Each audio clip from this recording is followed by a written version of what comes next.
There's a first time for everything. I'm going to stitch out 2 different diamond cuts with thread. So I did some research on different diamond facets. I picked one and then I went to paper and I started practicing those cuts to see how I could stitch it out in this quilt.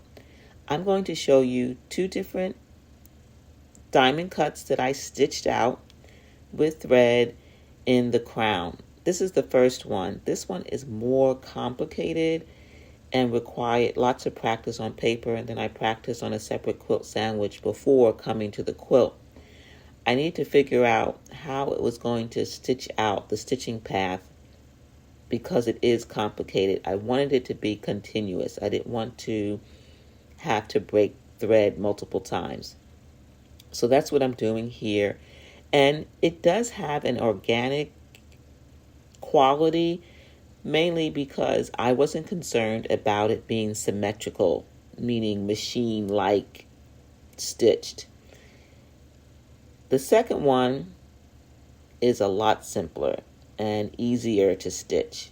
It still has its own stitching path and order, which I have to follow. If I don't follow, then it gets messed up. Don't want that to happen. But it definitely is simpler to stitch than the first one.